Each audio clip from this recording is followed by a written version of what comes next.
దేశవ్యాప్తంగా పర్యాటకులను ఆకర్షించే పాపికొండల టూర్లో భద్రతా నిబంధనలు ప్రశ్నార్థకంగా మారాయి. గతంలో ఘోర బోటు ప్రమాదం తర్వాత కఠిన నిబంధనలు తీసుకొచ్చినప్పటికీ కూడా ప్రస్తుతం వాటి అమలుపై సందేహాలు వ్యక్తమవుతున్నాయి.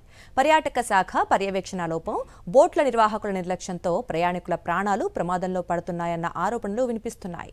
గలగలా ప్రవహించే గోదావరిలో పచ్చని పాపికొండల నడుమ బోటు ప్రయాణం అంటే ప్రతి ఒక్కరికి మధురానుభూతే.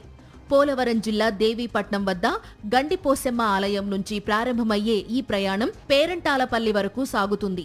దాదాపు 7 గంటల పాటు కొనసాగే ఈ టూర్ కోసం ప్రతిరోజు వేలాది మంది పర్యాటకులు తరలి వస్తుంటారు. అయితే ప్రకృతి అందాల మధ్య సాగే ఈ ప్రయాణం భద్రతా లోపాలతో ఆందోళన కలిగిస్తోంది.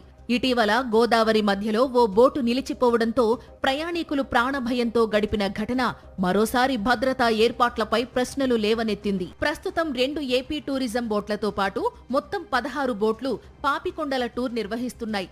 కచ్చలూరు వద్ద జరిగిన ఘోర బోటు ప్రమాదంలో 64 మంది ప్రాణాలు కోల్పోయిన తరువాత ప్రభుత్వం కఠిన నిబంధనలు అమలు చేసింది.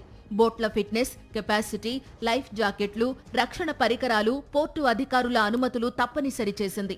రాజమండ్రిలో కంట్రోల్ రూమ్, పేరంటాలపల్లి వద్ద శాటిలైట్ ఫోన్, జీపీఎస్ ట్రాకింగ్, వాకీటాకీలు, పైలట్ బోట్లు వంటి భద్రతా చర్యలు కూడా చేపట్టింది. అయితే ప్రస్తుతం ఆ నిబంధనలు కేవలం కాగితాలకే పరిమితమయ్యాయన్న విమర్శలు వినిపిస్తున్నాయి.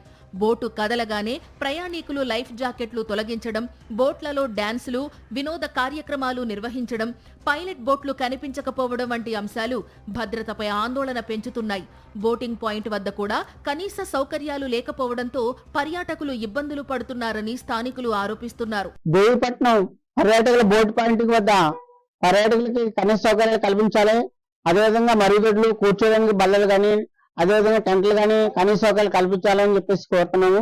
అదేవిధంగా సామర్థ్యానికి మించి బోట్లు ఎక్కించడం వల్ల కొన్ని సందర్భాల్లో ఖర్చుల సంఘటనలు జరిగే అవకాశం ఉంది. అలాంటి జరగకుండా పునరావృతం కాకుండా అధికారులు పర్యవేక్షణ చేయాలి. అదేవిధంగా ఒక్కొక్క సందర్భంలో సామర్థ్యానికి మించి బోట్లు తీసుకెళ్లడం, సమయపాలన పాటించకపోవడం, సమయానికి మళ్ళీ తిరిగి రాకపోవడం జరుగుతుంది.